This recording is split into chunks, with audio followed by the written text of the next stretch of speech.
Peace. We are back with another episode of Politics and Black Families. I'm here with my guest, Royce Mann, running for Atlanta School Board C8.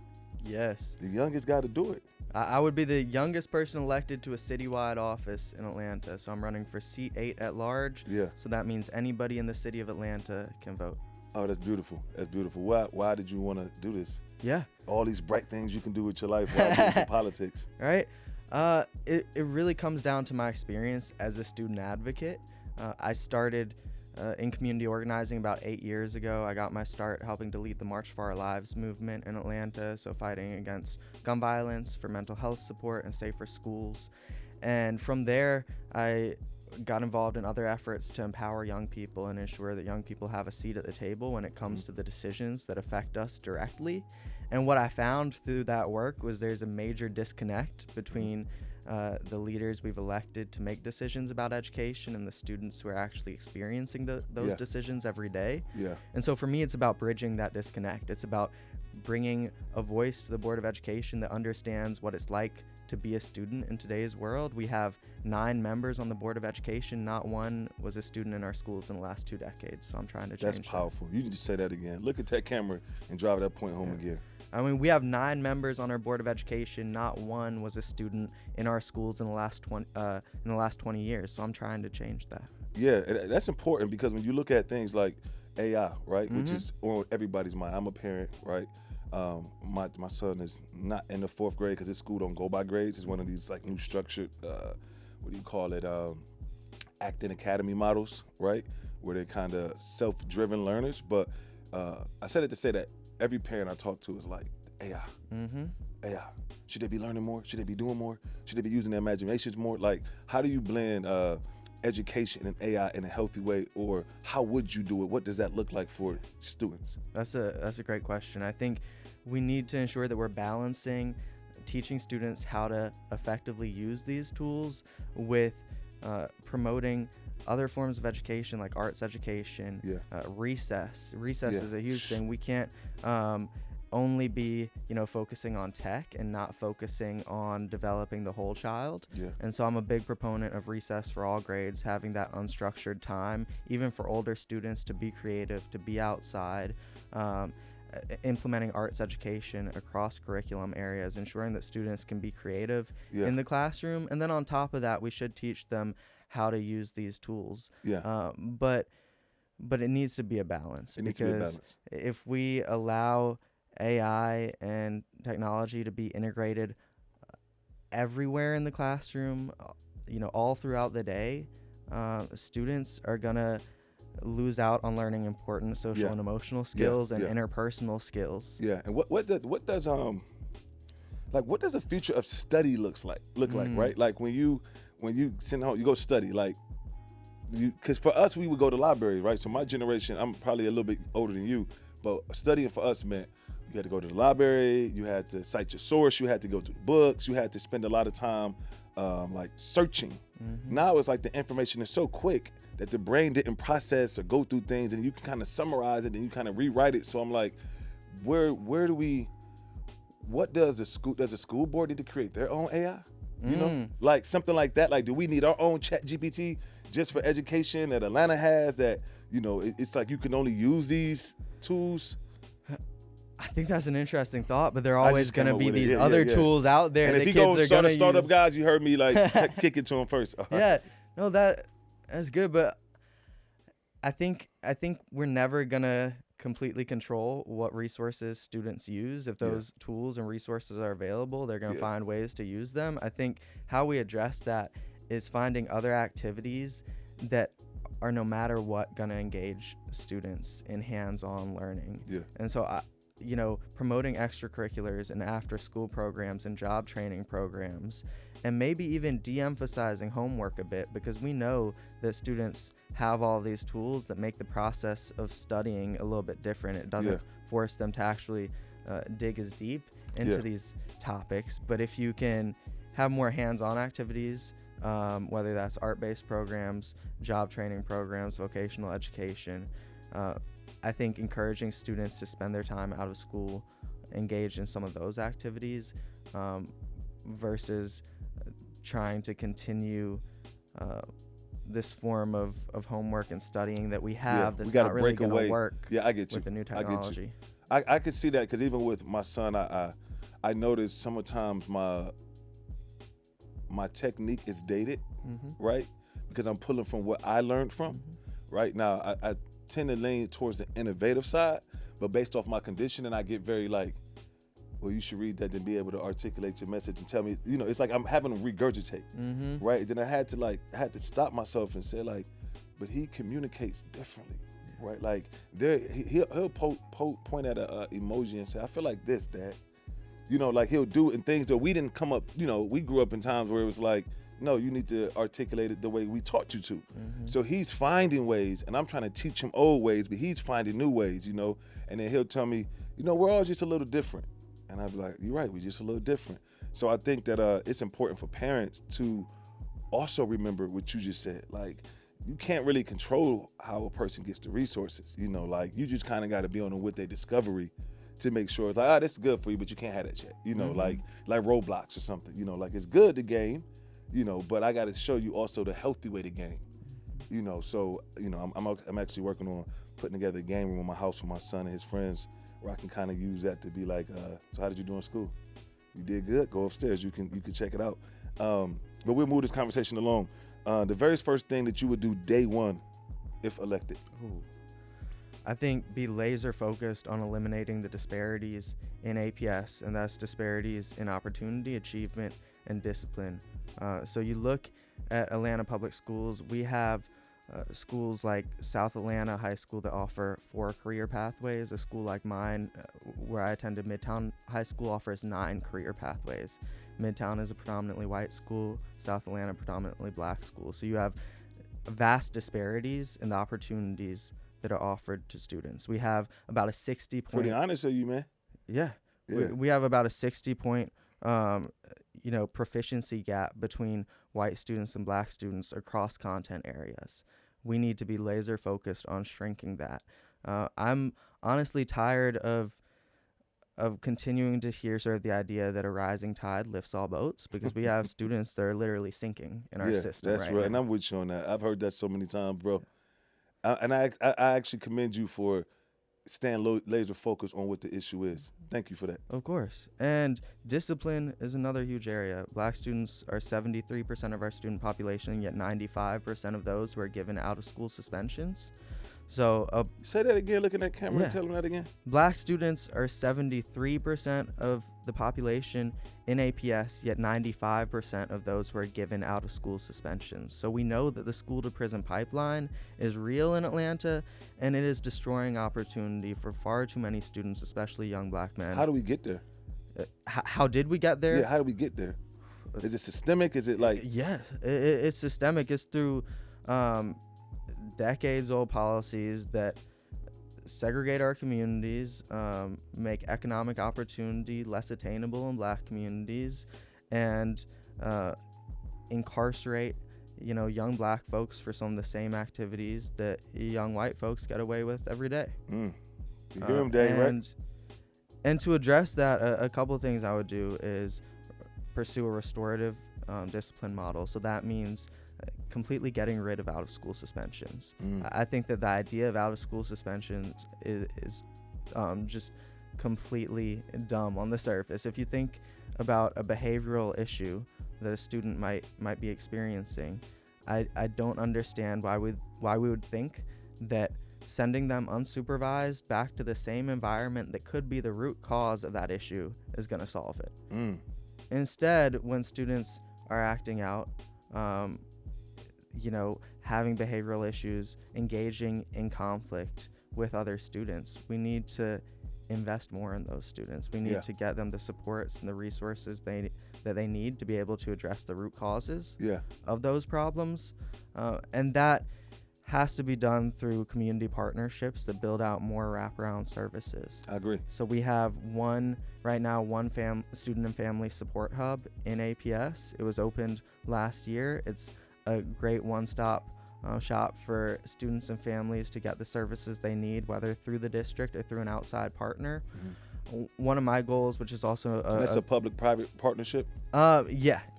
So it pretty much the building and the facilities, that's all run by the district, but there are partners, outside partners that do work outside of that facility. I want to see one of those opened in each of our 9 school clusters. So instead of just having one in Atlanta, having one that's proximate to every family. Yeah, that's beautiful. What keeps you up at night in Atlanta dealing with education? What keeps you up with Atlanta's education, better yet? Like, what's the keeping fact you that up at only night? 1 in 3 elementary school students right now is reading on grade level. Say that again. Yeah. Only 1 in 3 Atlanta elementary school students is reading on grade level. That's unacceptable. And we've seen some increases in proficiency over the last couple of years since we started implementing a science of reading curriculum.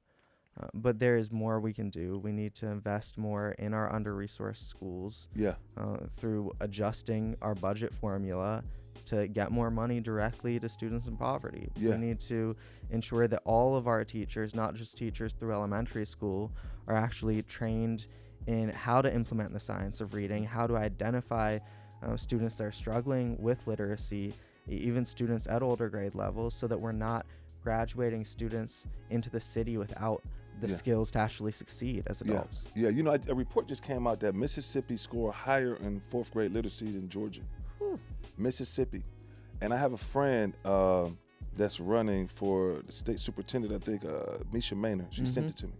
And she was like, look at this. And then she sent me the whole, I told her I said BS. That's what I told her was BS. She sent me the information. I was like, wow. I was like, wow, are you serious? She was like, I'm telling you. And for me, I just don't understand with the amount of resources here, right? The amount of resources. You would have to look at leadership to see something went wrong. Some special interests before what's happening here, right? And I know you mentioned that on your website. Like you talk about like putting the people before the special interests. What is that for those who don't know? Like, what is that special interest that you're seeing that you can speak on? Yeah. I would say broadly, we have a lot of vendor contracts in APS that I don't think are actually benefiting our students. And there's really a lack of transparency around these contracts. They're available online, but it's very hard to tell what the money's actually being spent for, how it's supposed to be aligned to improvements in student outcomes. We shouldn't be spending money unless we actually expect it to help us reach our goals. And then there needs to be follow-up to see if those contracts actually did produce the results that we wanted. Do you think it's some Doge going on over there, some waste and fraud over there? I do think there's some wasteful spending, and I don't think it's intentional. I think that not sticking with the money to figure out if it's getting results. I think that there's a lack of accountability for how we're spending our dollars. We need to ensure that when we enter into contracts, when we decide to launch new programs, when we implement new policies, that any action that the board is taking, that we are taking that action solely for the purpose of improving student outcomes and eliminating the disparities we talked about before, and that we are actually following up to ensure that those results do occur. Yeah, I got you. I follow you. Let me ask you this question, and we're going to move it along. I got 2 more questions for you. What do you think the school board or those who have been on the school board have got wrong in the last 23, let's say 5 years? Great question. I think the district has really struggled with community engagement, and we're seeing that right now with the long-range facilities planning process that APS is engaged in right now. They're looking at potentially repurposing, over a dozen schools that are, at risk of being closed and turned into some sort of community resource, is what the district has said. But the district has really created distrust with the community, especially when it comes to any proposals to close or repurpose schools. Yeah. And one reason is that we have about almost 50, I think it's 47 vacant or underutilized properties the district owns right now, many of which used to be schools. And so in the past, 50? Close to 50. Some of them are empty lots, a handful of buildings, but these are properties that the district owns that are not currently being used to serve our families. And why though? That's a great question. I think it largely comes down to incompetence. It comes down to Politics.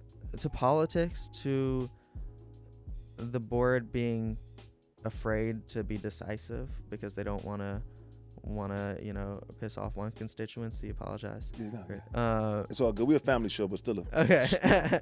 Yeah, and I think that the phrase I always like to use is kicking the can down the road. I think that is the Board of Education's favorite pastime here in Atlanta. It's just kicking the can down the road, trying to leave difficult decisions for whoever's going to be elected next. Yeah. And we are dealing with the results of that inactivity and that incompetence right now. Yeah. Because as a district, we have failed to make the investments that we need into innovative and exciting programs within our schools to attract more families. And the result is that we have about 70,000 seats, about 50,000 students, and are now looking to repurpose schools and consolidate, which at this moment is likely needed because we're losing out on a lot of state funds because we have so many schools that are vastly under-enrolled. Yeah. But we're in a really tough position because the board hasn't done that intentional engagement in the past to hear what programs communities want, to talk with families that may have left the district, maybe considering leaving the district, and ask what can keep you here in our schools. We need to be working to ensure that Atlanta Public Schools is the best option for every family, period. Which brings me to my next question. Are you for or against school choice? That's a great question. I think it can oftentimes get oversimplified. I am fully in support of families being empowered to choose the best option. Mm-hmm. I think that we can do so much of that through our traditional public school models. I'm a big proponent of magnet models. I would love to see a school of the arts in Atlanta. Agree. I would love to see a STEM magnet. I think that there are ways, without entering into new charter and partner school contracts, that we can really leverage innovative options and create choice for families that is not at the expense of accountability for our schools or at the expense of, So you kind of neutral on it. I would say my stance is always that we should pursue what we can in our traditional public schools. I think that there are specific instances where charter schools, for example, are an option that can work. We had a school proposed called it was called a Tapestry School. The Tapestry Schools, they proposed having one in APS. That's a model that creates inclusive learning environments for students on the autism spectrum. That was an example where I felt that as a district we weren't equipped to provide that model in-house within our traditional schools. So I felt that contracting with a charter operator would have made sense in that instance. But in most instances, I think that the innovation that we seek through some of these other models, we can achieve that through our public schools, and that's what I'm committed to doing. I got you. And what fears do you have about stepping into leadership? About what do you mean, sir? When you win, do you have any fears about stepping into? Fears. Sorry. Fears. I'm sorry, that's my Midwest accent. No, guys. sorry, I thought you said figures. Yeah. Fears. Hey, we can talk figures too, because Atlanta school budget is huge. $1.85 billion. But fears, I wouldn't say I have fears. I'm excited. So if There's a kid opportunity. I got you. So if a kid was to approach you, what would you want them to take away after meeting you? That their voice should be leading, along with the voices of other students, the decisions that we are making as a Board of Education. Of course, we should have the voices of parents, and educators, community members, taxpayers, but it should be the voices and the interests of students that are the heart of all of our decisions. And that's what I would tell a student, is if they feel that we are making decisions without their interests at the heart, they need to demand better of us. It's powerful. We're going to move it along and talk culture. It was great talking to you about this policy, man. It really was. I learned a lot talking to you today. Thank you. I'm grateful. What book or movie shaped you most growing up? And these are kind of rapid fire questions. That's great. What book or movie shaped me the most? I'll say A Christmas Carol. because Ooh. I acted in that as Tiny Tim growing up. Okay. So I knew that story I love me real some well. Christmas. Anybody who know me know my favorite holiday season is Christmas time, and I love it all. Christmas Carol. And it's a good story. It's a good story. Yeah. Who do you call when life feels overwhelming? I always go back to my parents. You know, they've been the support system for me in everything I do. My dad is an arts educator. My mom is an actor and a filmmaker. They're very creative people.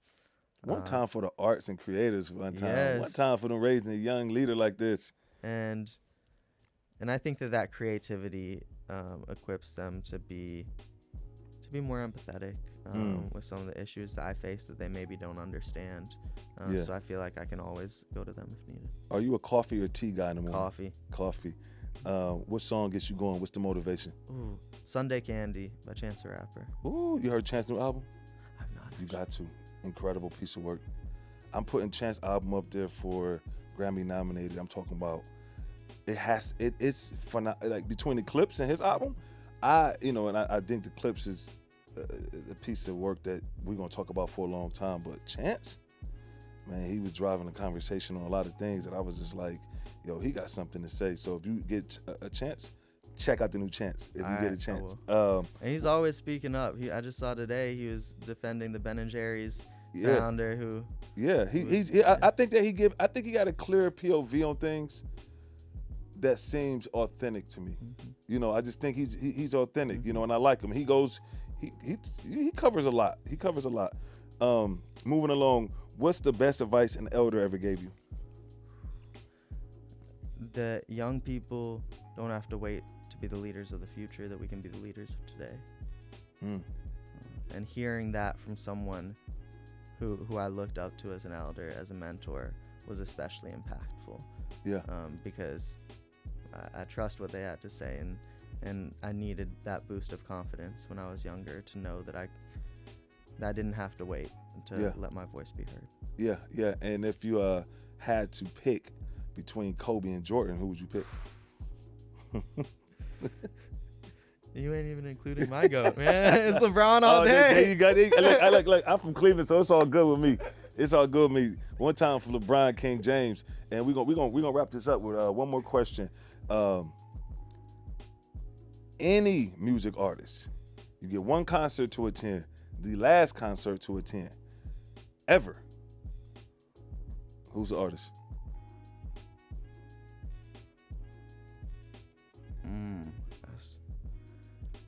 I always wanted to see Grateful Dead or Dead & Co. live. So that's a big one. Yeah, I haven't been able to. So that's a big one. Yeah. That's a big one. I'm from Ohio, so we grew up on all of that right there. Last question. Stuck on an island. One person to be with. Stuck on an island. And he could be my any future girl. life partner. I haven't met her yet, but whoever that is. Who would she be if you could? And it could be anybody in the world. Actress, entertainer, lifelong love, second grade crush. That's good. Hey, I'll go with my best friend Parker. There you go. Yeah. You got friends who you can just you can kick it with. I don't think he'd get on my nerves. I need someone who's not gonna annoy me, I feel like. Yeah. That's fair. That's fair. And sometimes that's how I ride. I want you to look at that camera right there and let them know why they should vote for you, and we're gonna close the show out. My name is Royce Mann. I'm a candidate for the Atlanta Board of Education, running to be the youngest person ever elected to a citywide office in Atlanta. And I need your vote this November 4th so that we can bring a voice to the Board of Education that actually understands what it's like to be a student in today's world. We have 9 members, not one was a student in APS in the last 2 decades. I'm running to change that and to empower the voices of students across this district along with my own. And there you go, guys. Another episode of Politics and Black Families. Peace.